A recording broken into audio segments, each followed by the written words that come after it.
Chapter 8 The Pulpit I had not been seated very long ere a man of a certain venerable robustness entered. Immediately as the storm-pelted door flew back upon admitting him, a quick, regardful eyeing of him by all the congregation sufficiently attested that this fine old man was the chaplain. Yes, it was the famous Father Mapple, so called by the whalemen, among whom he was a very great favorite. He had been a sailor and a harpooner in his youth, but for many years past had dedicated his life to the ministry. At the time I now write of, Father Mapple was in the hardy winter of a healthy old age, that sort of old age which seems merged into a second flowering youth, for among all the fissures of his wrinkles there shone certain mild gleams of a newly developing bloom, the spring verdure peeping forth even beneath February's snow. No one, having previously heard his history, could for the first time behold Father Mapple without utmost interest, because there were certain engrafted clerical peculiarities about him, imputable to the adventurous maritime life he had led. When he entered, I observed that he carried no umbrella, and certainly had not come in his carriage, for his tarpaulin hat ran down with melted sleet, and his great pilot cloth jacket seemed almost to drag him to the floor with the weight of the water it had absorbed. However, hat and coat and overshoes were one by one removed and hung up in a little space in an adjacent corner, when, arrayed in a decent suit, he quietly approached the pulpit. Like most old-fashioned pulpits, it was a very lofty one, and since irregular stairs to such a height would, by its long angle with the floor, seriously contract the already small area of the chapel, the architect, it seemed, had acted upon the hint of Father Mapple, and finished the pulpit without a stairs, substituting a perpendicular side ladder, like those used in mounting a ship from a boat at sea. The wife of a whaling captain had provided the chapel with a handsome pair of red worsted man-ropes for this ladder, which, being itself nicely headed, and stained with a mahogany color, the whole contrivance, considering what manner of chapel it was, seemed by no means in bad taste. Halting for an instant at the foot of the ladder, and with both hands grasping the ornamental knobs of the man-ropes, Father Mapple cast a look upward, and then with a truly sailor-like but still reverential dexterity, hand over hand, mounted the steps as if ascending the main top of his vessel. The perpendicular parts of this side ladder, as is usually the case with swinging ones, were of cloth-covered rope.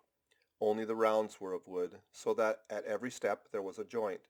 At my first glimpse of the pulpit, it had not escaped me that however convenient for a ship, these joints in the present instance seemed unnecessary, for I was not prepared to see Father Mapple after gaining the height, slowly turn round, and stooping over the pulpit, deliberately drag up the ladder step by step, till the whole was deposited within, leaving him impregnable in his little Quebec. I pondered some time without fully comprehending the reason for this. Father Mapple enjoyed such a wide reputation for sincerity and sanctity that I could not suspect him of courting notoriety by any mere tricks of the stage. No, thought I, there must be some sober reason for this thing. Furthermore, it must symbolize something unseen. Can it be, then, that by the act of physical isolation he signifies his spiritual withdrawal for the time from all outward worldly ties and connections?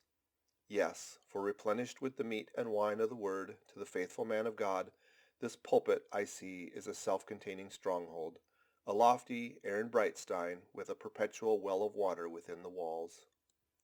But the side ladder was not the only strange feature of the place, borrowed from the chaplain's former seafarings. Between the marble cenotaphs on either hand of the pulpit, the wall which formed its back was adorned with a large painting representing a gallant ship beating against a terrible storm off a lee coast of black rocks and snowy breakers. But high above the flying scud and dark rolling clouds, there floated a little isle of sunlight, from which beamed forth an angel's face, and this bright face shed a distinct spot of radiance upon the ship's tossed deck, something like that silver plate now inserted into the Victory's plank where Nelson fell. Ah, noble ship, the angel seemed to say, beat on, thou noble ship, and bear a hearty helm, for lo, the sun is breaking through, the clouds are rolling off, serenest azure is at hand. Nor was the pulpit itself without a trace of the same sea taste that had achieved the ladder and the picture.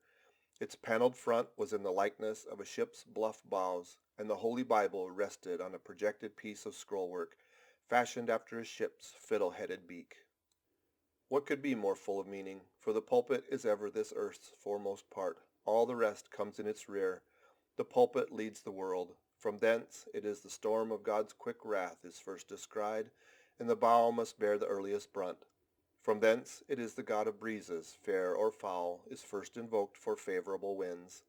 Yes, the world's a ship on its passage out, and not a voyage complete, and the pulpit is its prow. End of chapter 8.